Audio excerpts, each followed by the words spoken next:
بھی ہو سو بھی کچھ تو ہو، بتاؤ تو صحیح کہیں مسلمان بھی ہو؟ فرقہ بندی ہے کہیں تو کہیں پر ذاتیں ہیں، کیا زمانے میں پنپنے کی یہی باتیں ہیں؟ مل کر رہیں گے انشاءاللہ؟ یہ ہم کو بھی کرنا ہے اور ان سب مسلمانوں کو کرنا ہے جو قرآن اور سنت کے علاوہ دوسرے ذریعوں سے اسلام قبول کرتے ہیں۔ یہ سب کو سمجھنا ہے کہ اسلام صرف قرآن اور میرے نبی صلی اللہ علیہ وسلم کی صحیح سنت اور صحابہ کے فہم اور منہج کے مطابق قائم ہوتا ہے، اس کے علاوہ کوئی اور طریقے سے اسلام کا عمل نہیں ہو سکتا قبول اللہ کے ساتھ۔ تو اللہ کے نبی صلی اللہ علیہ وسلم نے کیا کہا؟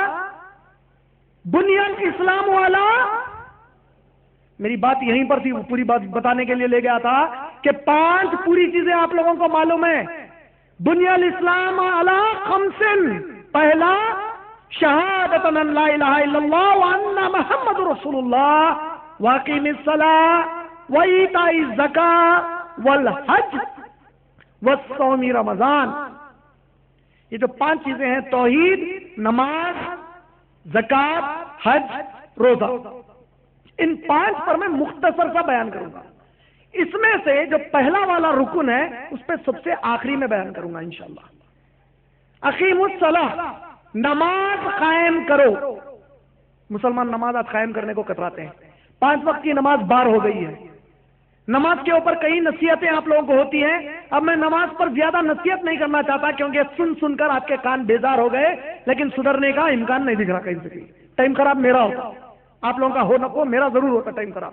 نماز پڑھیں گے 5 وقت کی، واہ کیا بات ہے انشاءاللہ۔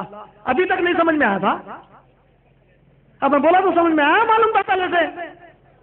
ہاں اچھا، پھر بھی ہونا بلکہ اللہ کی نافرمانی کر رہے تھے۔ اللہ کے نبی کہتے ہیں ایک ایسا مسلمان جو تمام نیکیاں کرتا ہے سوائے 5 وقت کی نماز کی پابندی کے، اس کی مثال ایسی ہے جس کا بڑا تکڑا جسم ہے لیکن سر نہیں ہے اس کو۔ کوئی ڈرتا اس سے؟ کوئی ڈرتا؟ پہلوان کے اگر جسم کے اوپر سر نہیں ہے تو پہلوان کا جسم لے کے کیا کرتے؟ نماز ایمان اور کفر کے بیچ میں تمیز کرنے والی چیز ہے۔ نماز میری آنکھوں کی ٹھنڈک ہے، نماز بھائی چارگی کو قائم کرنے کا اس دنیا کا سب سے بڑا ذریعہ ہے۔ 5 وقت کی نماز، اذان دیتے ہیں مؤذن اذان دے کر ایک پیغام دے رہا ہے، ہم کو سمجھ میں نہیں آیا، یہ پیغام مسلمان غیر مسلمان سب کے لیے ہے۔ پیغام کیا ہے؟ اللہ اکبر اللہ اکبر۔ مؤذن جب شروع کرتے ہیں اذان تو کیا اعلان کر رہے ہیں؟ اللہ سب سے بڑا ہے، اللہ سب سے بڑا ہے۔ کئی غیر مسلم حضرات کو یہ غلط فہمی ہے، مؤذن اذان میں کہہ رہے ہیں مغل بادشاہ اکبر اللہ ہے، نعوذ باللہ۔ اللہ اکبر اللہ اکبر، اللہ سب سے بڑا ہے، اللہ سب سے بڑا ہے۔ اللہ کے نبی نے کہا جب مؤذن اذان دیتے ہیں تم لوگ اذان کو دوہراؤ، تو بندے اللہ کے جب سنتے ہیں اذان کو تو آپ کیا کہیں گے؟ اللہ اکبر سن کر آپ بھی گواہی دیں گے ہاں اللہ سب سے بڑا ہے۔ مؤذن پھر کیا کہتے ہیں؟ اشہد ان لا الہ الا اللہ، اشہد ان لا الہ الا اللہ۔ مؤذن کہتے ہیں میں گواہی دیتا ہوں اللہ کے سوا کوئی معبود نہیں۔ آپ بھی دوہرا کر کیا کہیں گے؟ میں گواہی دیتا ہوں اللہ کے سوا کوئی معبود نہیں۔ پھر آپ کیا کہیں گے؟ واشہد ان محمد رسول اللہ۔ مؤذن نے کہا آپ بھی کہتے ہیں میں بھی گواہی دیتا ہوں محمد صلی اللہ علیہ وسلم اللہ کے رسول ہیں۔ اس کے بعد مؤذن کہتے ہیں حیا علی الصلاۃ۔ اگر تم لوگ واقع مان چکے ہو اللہ سب سے بڑا ہے تو یاد رکھو تمہارا نوکری دینے والا مالک اللہ کے برابر نہیں، وقت کا پریزیڈنٹ اللہ کے برابر نہیں، تم پرائم منسٹر کے سیکرٹری ہو تو پرائم منسٹر اللہ کے برابر نہیں، تم کسی بادشاہ کے سیکرٹری ہو تو بادشاہ اللہ کے برابر نہیں۔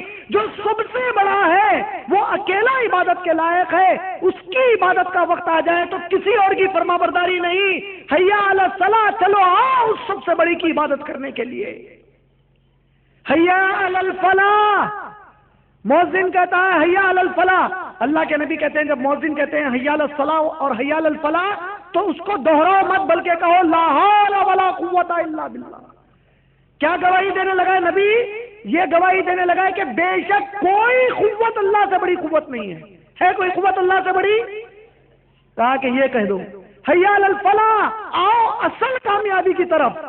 کسی پرائم منسٹر کی سیکریٹری شپ میں کوئی کامیابی پکی نہیں، کسی والدین کی فرمانبرداری میں اللہ کے حکم کے بعد کوئی فرمانبرداری نہیں، جب اللہ کی عبادت کا وقت آ جائے تو کسی اور کی فرمانبرداری نہیں، اللہ کی عبادت کے لیے یہی تمہاری کامیابی ہے۔ اس کے بعد مؤذن کیا کہتے ہیں؟ حی علی الفلاح کے بعد کیا کہتے ہیں؟ فجر کی نماز ہے تو الصلاۃ خیر من النوم، نماز نیند سے بہتر ہے۔ اگر وہ نہیں ہے تو مؤذن فوری کیا کہتے ہیں؟ حی علی الفلاح کے بعد کیوں کہتے ہیں؟ نہیں سمجھے حکمت اس کی؟ مؤذن ان انسانوں کو، آپ کو، مجھے، تمام انسانیت کو اعلان کر رہے ہیں کہ اے اللہ کے بندو، تم اللہ کی عبادت کے لیے آؤ یا نہ آؤ، اللہ تب بھی سب سے بڑا ہے۔ تمہارے عبادت کی اللہ کو کوئی ضرورت نہیں ہے، تم کو ضرورت ہے اللہ کی عبادت کی۔ تم اگر نماز نہیں بھی پڑھتے ہو تو اللہ کی شان میں کوئی کمی نہیں آ سکتی تمہاری وجہ سے، اس کی ذات میں کوئی فرق نہیں پڑتا، اس کی کبریائی میں کوئی فرق نہیں پڑتا۔ اللہ اکبر، اللہ اکبر، لا الہ الا اللہ، کوئی معبود نہیں سوائے اللہ کے۔ جو نیک اللہ کے بندے ہیں فوری وضو بناتے ہیں، وضو میں تیاری ہے، جسمانی طور پر پاک ہوتے ہیں، یہ احساس کے ساتھ کہ اب میں میرے رب کے دربار میں جا رہا ہوں، اور جب جا کر نماز کے لیے ٹھہر جاتے ہیں، اللہ کی قسم ہے کوئی اور دنیا کی عبادت بتاؤ، یہ چیلنج ہے میرا، ہر مسلمان کو، ہر غیر مسلمان کو یہ چیلنج ہے، دنیا کی کوئی اور نماز کے علاوہ عبادت بتاؤ جس کی عبادت کرتے وقت آپ کے جیب سے 1 روپیہ خرچ نہیں ہوتا، جس کی عبادت کے دوران اگر کنگ عبداللہ سعودی عربیہ کے کنگ کے بازو، بادشاہ کے بازو، حیدرآباد کا، کوٹا کا رکشہ چلانے والا جا کر کھڑا ہو جائے کاندھے سے کاندھا ملا کر، کائنات کی کوئی طاقت نہیں جو اس رکشے والے کو ہٹائے۔ کوئی طاقت ہے؟ ایک صف میں کھڑے ہو جاتے ہیں پورے بادشاہ اور غلام، یہ اعلان کرنے کہ جب ہم اللہ کی عبادت کے لیے آئے تو اس ذہن سے آئے کہ اے اللہ، اگر میں بادشاہ ہوں تب بھی تیرا ہی غلام ہوں، یہ تیرا فضل ہے کہ تو نے مجھے بادشاہ بنایا، میں فقیر ہوں تو تیرا فقیر ہوں، یہ تیرا فضل ہے کہ جس حال میں رکھا تو مجھے بہت اچھا رکھا، لیکن جب تیرے دربار میں آئیں گے تو ہم پورے کے پورے برابر ہیں۔ اس سے بہترین کائنات میں بھائی چارگی کی مثال کوئی اور ہوئی نہیں۔ یہ پیغام ہے اللہ کے نبی کا عالم کے لیے۔ زکات ادا کرو کہا اللہ کے نبی نے۔ زکات کس پر فرض ہے؟ ہر وہ مسلمان مرد اور وہ مسلمان عورت پر فرض ہے جس کے پاس 87 گرام سونا یا اس کو خریدنے کے برابر کا پیسہ یا 52 تولے 52.5 تولے چاندی یا اس کے برابر کا پیسہ 1 سال تک جمع کر کے رکھا گیا ہے، تو 2.5% اس کا جو قیمت ہے اس کو آپ زکات کے طور پر سال کے ختم پر نکالیں گے۔ زکات کس کو دیں گے؟ اللہ نے سورہ توبہ سورہ نمبر 9 کی آیت نمبر 60 میں 8 لوگوں کا ذکر کیا ہے، 8 الگ الگ قسم کے غریب مسلمانوں کا ذکر کیا ہے جس کو زکات دی جاتی ہے۔ زکات دینے والے کو یہ جاننا چاہیے کہ جب وہ زکات نکالتا ہے تو وہ جو زکات کا پیسہ دوسرے کو دے رہا ہے، میرے بھائی وہ پیسہ تیرا نہیں ہے، اللہ نے وہ پیسہ تجھے دیا ہے تاکہ اس پیسے کو اس کے مستحق تک پہنچا دے۔ اگر تو زکات ادا نہیں کرتا تو تو کسی کا حق مارتا ہے، امانت میں خیانت کرتا ہے، تو ڈاکو ہے، چور ہے اللہ کی نظر میں، تو اس مال کو ہڑپ رہا ہے جو مال تیرا نہیں ہے۔ اور کئی ہماری مسلمان بہنوں کو ایک غلط فہمی ہو گئی ہے، مسلمان بہنیں سمجھتی ہیں کہ جب شادی ہو جاتی ہے تو ان کے سونے کی زکات ان کے شوہر کو دینا ہے، ایسا نہیں ہے۔ ایک حدیث سن لیجئے، صحیح البخاری، عبداللہ بن مسعود رضی اللہ تعالی عنہ نے اپنی بیوی سے کہا کہ تو زکات کا جو مال نکالنے والی ہے، اے میری پیاری بیوی، تیرے شوہر سے زیادہ غریب کوئی بھی نہیں ہے، وہ زکات کا پیسہ مجھے دے دے، میری مدد کر دے۔ عبداللہ بن مسعود رضی اللہ تعالیٰ عنہ کی بیوی بولی کہ کیسی بات کر رہے ہو، آپ تو میرے شوہر ہو، آپ کو کیسے دیے مال؟ میں یہ مسئلہ میرے نبی صلی اللہ علیہ وسلم سے دریافت کرتی ہوں۔ اللہ کے نبی صلی اللہ علیہ وسلم سے وہ مسئلہ دریافت کرنے گئی۔ جب نبی صلی اللہ علیہ وسلم کے قریب پہنچی تو دیکھا کہ اور عورتوں کی قطار پہلے سے اس سوال پوچھنے کے لیے وہاں موجود ہے۔ اللہ کے نبی صلی اللہ علیہ وسلم کی نظر پڑی عبداللہ بن مسعود رضی اللہ تعالیٰ عنہ کی اہلیہ پر۔ اللہ کے نبی نے ان سے کہا کہ آگے آؤ، آگے آؤ۔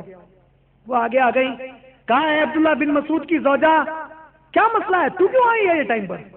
کہا ہے اللہ کے نبی، عبداللہ بن مسعود بڑی عجیب بات کہہ رہے ہیں، وہ کہتے ہیں کہ زکات کا جو پیسہ ہے میں انہیں دے دوں، کیا میں انہیں دے سکتی ہوں یہ پیسہ؟ اللہ کے نبی کہتے ہیں اگر تو عبداللہ بن مسعود کو دے دے گی تو اللہ تجھے 2 اجر عطا کریں گے، ایک زکات دینے کا، دوسرا شوہر کو مدد کر دینے کا۔ تو میری جو پیاری پیاری بہنیں 70-80 گرام یا 7.5 تولے سے زیادہ سونا رکھی ہوئی ہیں، اس کی زکات آپ کو دینا ہے، آپ کے شوہر کو نہیں دینا ہے، یہ بات کلیئر کر لیجئے۔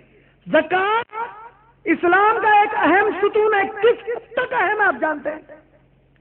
ابو بکر صدیق رضی اللہ تعالیٰ عنہ، جس کو امت مسلمہ متفقہ طور پر اللہ کے نبی کے بعد سب سے بڑا درجہ دیتی ہے کہ نہیں دیتی ہے؟ آپ خلیفہ بن گئے، آپ کو پتا چلا کہ مسلمانوں کے ایک قبیلے نے طے کیا ہے کہ زکات کا پیسہ کیا کریں گے؟ کیا کریں گے؟ ذرا زور سے، نہیں دیں گے، نہیں، تھوڑا دیر سے دیں گے۔ زکات کا پیسہ نہیں دیں گے نہیں بولا قبیلہ، بولا کہ ہم تھوڑا دیر سے دیں گے۔ ابو بکر صدیق رضی اللہ تعالیٰ عنہ نے کہا کہ میں ان سے قتال کروں گا۔ صحابہ کہتے ہیں، عمر ابن خطاب کہتے ہیں کہ اے امیر المومنین، ہماری پوری فوجیں محاذ پر ہے، آپ ایسے وقت پر اب ان سے بھی چھڑخانی کر لو گے، اب ان سے بھی جھگڑا کرو گے؟ ابو بکر صدیق رضی اللہ تعالیٰ عنہ کہتے ہیں کہ اے خطاب کی اولاد، جس کا سینہ فولاد کی طرح تو موم جیسی باتیں کر رہا ہے، اللہ کی قسم ہے آج اگر کوئی میرے ساتھ آئے یا نہ آئے، ابو بکر صدیق اکیلا جا کر ان سے قتال کرے گا، زکات کا پیسہ وصول کرے گا۔ اگر اونٹ زکات میں آنا ہے، یہ اونٹ دے دیں اور ایک بال چھوڑ دیں، اس بال کو وصول کر کے بھی اس وقت تک قتال کروں گا۔ سمجھے زکات کی اہمیت؟ نہیں سمجھے؟ کیا نہیں سمجھے آپ لوگ؟ قتال کافر سے ہوتا، مسلمان سے نہیں ہوتا۔ ابو بکر صدیق کہہ رہے ہیں جو زکات نہیں دینے والا مسلمان ہے اس سے میں وہی معاملہ کروں گا جو ایک غیر مسلم سے کروں گا۔ ابھی سمجھ میں آئی زکات کی اہمیت؟ اب آپ دیکھیے یہ میرے نبی کا کیسا پیغام ہے اللہ کی طرف سے۔ اگر ایک امیر مسلمان غریب کی مدد کرنا شروع کر دے تو آپس میں محبت اور بھائی چارگی بڑھے گی کہ نہیں بڑھے گی؟ کیا خیال ہے؟ آپ کو کسی اور غیر کے سامنے ہاتھ پھیلا کر بھیک مانگنے کی ضرورت نہیں پڑے گی۔ اگر جو مستحق زکات دینے والے لوگ مستحقین کو زکات دے دیں گے، یہ قوم کی مکمل فلاح و بہبود کے لیے وہی کافی ہے۔ ورلڈ بینک، دنیا کا جو سب سے بڑا بینکنگ سسٹم کو چلانے والا بینک، ورلڈ بینک جسے کہتے ہیں، ورلڈ بینک کی ایک سروے رپورٹ آئی تھی جس میں بتایا گیا کہ دنیا کے 5200 امیر ترین لوگ، کتنے؟ 5200 نہیں بولا، 520 نہیں بولا، دنیا کے 52 امیر ترین لوگ اپنی دولت کا 2.5% اگر غریبوں میں بانٹ دیں گے تو زمین پر سے غربت ختم ہو جائے گی۔ کتنے بانٹیں گے؟ 52 امیر ترین لوگ اپنی دولت کا 2.5% بانٹنے پر زمین کی غربت ختم ہو جائے گی۔ کا مطلب غریبوں کا حق چند کمبختے لوٹ کر بیٹھے ہوئے۔ اللہ کے نبی نے کہا کہ زکات عطا کرو، اس سے عالمی بھائی چارگی ہوگی کہ نہیں ہوگی؟ کیا خیال ہے؟ جان ڈال کے نہیں بول رہے نبی کی بات کو۔ حج کہا اللہ کے نبی نے، حج کرنے کو کہا۔ حج واحد ایسی عبادت ہے زمین پر پھر سے جہاں دنیا کے ہر کونے کا مسلمان 2 کپڑے لپیٹتا ہے بغیر سیے ہوئے، جسے ہم احرام کہتے ہیں، طواف کرتا ہے ایک ہی سلوگن کے ساتھ۔ یہ ایک سلوگن کی بڑی اہمیت ہے۔ جب بڑے بڑے دنیا کے آرگنائزیشن کوئی قائم ہوتے ہیں، UNICEF, UN، world bank, WHO، ہر سال ان کا سلوگن، ان کا نعرہ بدل جاتا ہے۔ ہر سیاسی پارٹی کا نعرہ ہر الیکشن میں بدل جاتا ہے۔ امت مسلمہ کو ایک ہی نعرہ دیا گیا، اللہم لبیک لا شریک لک لبیک ان الحمد والنعمت لک والملک لا شریک لک۔ ایک ہی نعرہ تیرا، کوئی شریک نہیں ہے اللہ، ہم تیری نعمتیں استعمال کرنے والے مسلمان ہیں، تیری حمد بیان کرنے والے ہم حاضر ہیں، تیرا کوئی شریک نہیں ہے۔ ایک سلوگن ہے۔ مسلمان طواف کرتا ہے کعبۃ اللہ کا، چاہے وہ چین کا مسلمان ہو یا افغانستان کا ہو، پاکستان کا ہو، ہندوستان کا ہو، امریکہ کا ہو، جب کعبۃ اللہ کے میدان میں پہنچ جائیں گے طواف کرنے، سب ایک دوسرے کے ساتھ کاندھے کو کاندھا لگا کر، اس سے بڑا عالمی بھائی چارگی کا اور کوئی پیغام دنیا میں ہوئی نہیں۔ وَصَوْمِ رمضان، رمضان کے مہینے میں روزے رکھو۔ روزے کیوں رکھائے گئے؟ اللہ نے سورہ بقرہ سورہ نمبر 2 کی آیت نمبر 183 میں کہا، یا ایھا الذین آمنوا کتب علیکم الصیام کما کتب علی الذین من قبلکم لعلکم تتقون۔ تمہیں روزے کا حکم دیا گیا ہے جس طرح پہلی قوموں کو دیا گیا تھا تاکہ تم اللہ سے ڈرنے والے بن جاؤ۔ آپ کبھی رمضان میں غور کر کے دیکھو، سارے 11 مہینے، 12 میں کے 11 مہینے بد عمل سے بد عمل مسلمان عمل کرنے کی پوری کوشش کرتا ہے، جب سے ہی رمضان کا مہینہ آ جاتا ہے صبح سے شام تک مسلمان کو ٹریننگ دی جا رہی ہے کہ جو چیزیں کھانا پانی جو تیرے لیے عام 11 مہینوں میں حلال ہے، اس کو بھی اللہ کے لیے صبح سے شام تک مت استعمال کر۔ آپ روزہ رہ کر استعمال کرتے ہیں پانی، حلال غذا بھی استعمال کرتے ہیں۔ ہم کو سکھایا گیا کہ اے میرے پیارے اللہ کے بندو، اے میری پیاری امت، اگر تم یہ ایک مہینہ اللہ کی خاطر، اس کی محبت میں، اس کی رضا کے لیے صبح سے شام تک حلال چیز کو بھی نہیں کھاتے ہو تو باقی کے 11 مہینے حرام کے قریب مت جاؤ۔ یہ ہمارے لیے ٹریننگ تھی۔ ہم ایک دوسرے کو گالی نہیں دیتے، سحری کا اہتمام، افطاری کا اہتمام، غریبوں میں جتنا کھانا رمضان میں مسلمان تقسیم کرتا ہے، دنیا کی کوئی قوم اتنا زیادہ کسی بھی مہینے میں غریبوں کو کوئی اللہ کی جانب سے عطا نہیں کرتی۔ یہ عالمی بھائی چارگی کا پیغام ہے میرے نبی کا۔ یہ 4 چیزوں کے بعد جو سب سے پہلی میں نے کہا کہ آخری میں بتاؤں گا، اب اس کو بتاتا ہوں۔ کیا تھی وہ پہلی؟ توحید کا لفظ قرآن میں اور حدیث شریف میں کہیں بھی نہیں آیا سوائے ایک حدیث کی۔ اللہ کے نبی نے کیا کہا؟ حدیث کے الفاظ دیکھیے کیا ہے، بنی الاسلام علی کتنے؟ 5۔ اسلام کی بنیادیں کتنی ہیں؟ سب سے پہلی کیا کہا؟ ارے میرے بھائی اب بھی اردو کا جملہ بولا کہ توحید لفظ کہیں بھی نہیں آیا۔ ہاں، شہادتن ان لا الہ الا اللہ۔ آپ سوچیں گے میں اس میں کیا بتانا چاہ رہا ہوں؟ میں بہت بتانا چاہ رہا ہوں۔ اس میں کیا ہے؟ پہلا، شہادتن ان لا الہ الا اللہ وان محمد رسول اللہ۔ شہادتن کے معنی کیا ہے؟ شہادہ کے معنی اشہد ان لا الہ الا اللہ کا معنی کیا ہے؟ پھر سے بولیے، خالی گواہی دیتا ہوں یا میں گواہی دیتا ہوں؟ نبی کہتے ہیں پہلا رکن اسلام کا شہادت لا الہ الا اللہ کیا ہے؟ گواہی۔ کہیں گے تو میں گواہی دیتا ہوں، شہادتن تم گواہی دو۔ حکم دیا نبی نے، شہادتن لا الہ الا اللہ، گواہی دو۔ کیا دو؟ گواہی۔ ہاں ذرا تھوڑا 17 آنکھوں کو سرچ کر لو، مگر ماں بڑا گہرا ہے۔ شہادتن گواہی دو۔ ہماری عدالت ہوتی ہے نا، کورٹ، عدالت، سنے نہیں سنے اس کے بارے میں؟ کبھی سارے اتفاق ہوا جج کے گئے بھی تھے مسئلہ۔ اچھا، جج کا جو فیصلہ کس پہ آتا؟ گواہ کی بنیاد پر آتا۔ گواہ کیا کرتا؟ گواہ گویا جج کہتا ماجی کا ختم موایا کہ یہ آدمی خاطے، اگر گانے یہ گواہی دے دی تو جس قتل کے اس کے میں پھانسی کا پنجہ، اور اگر گانے کہا میں گواہی دیتا ہوں میں اس وہیں پر تھا قتل ہی کیا تو جج کرا اسے بغض۔ بیوی میں کہنا چاہ رہا ہوں، گواہ کی اہمیت یہ ہے کہ گواہی خود کو نہیں دیتا، گواہی اس کو دی جاتی ہے جس اس کے بارے معلومات ہیں۔ جج کو معلوم ختم معلوم جج کو یہ گڑبڑی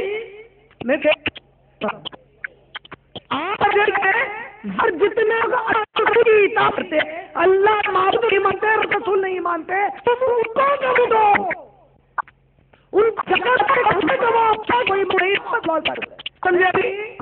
کوئی دار دین مسلمان میں کرنا نماز کے بعد حج کے بعد حج کے بعد حج کے بعد شہادت لا الہ الا اللہ روز کو امام ہے الوداع صلی اللہ علیہ وسلم۔ صحابہ کیا کہا؟ اے سارا کیا گواہی دے اور نے ان کی جانب ہر بات سمجھا دی. صحابہ نے دی ہاں گواہی دیا کہ نبی آپ نے ہر بات ہم کو دی. آپ نے کہا کہ ہم کیا کہا سورہ یاسین 21 سے 24 فضل نہ مانتا مذکر سائن بھی میتر. نبی آپ سے کو کہنا ہے آپ پر میدان نہیں ہے. لیکن نے کہا نبی آپ پر تو پہنچا تھا, آپ نے صرف بھی پہنچائی کے پر ایسا کیا کہ ہم سمجھائی کہ ایسا کرنا ہے پر ایسا کہ میں گواہی مطلب گئی کرتا. آپ جانتے ہیں عظمت ہے نبی کا تذکرہ ہمارے اندر ہے شاستر میں. ہند کتابوں کو خود کہہ کر پڑھتے انہوں نے کہا محمد ابھی جو ہے اس کا جمعہ کرنا وہ ابھی جس کی تعریف کی محمد ابھی جو ہے اس کا کریں گے کہاں ہے ابھی جس کی تعریف کی گئی آدمی اردو کے سنسکرت کریں گے تو اس کا میں نرا شنسا کہا گیا ہے جس کی تعریف گئی اگر اس کو نرس کبھی میں محمد پر آیا جاتا ہے. Number 1 number 3 verse number 3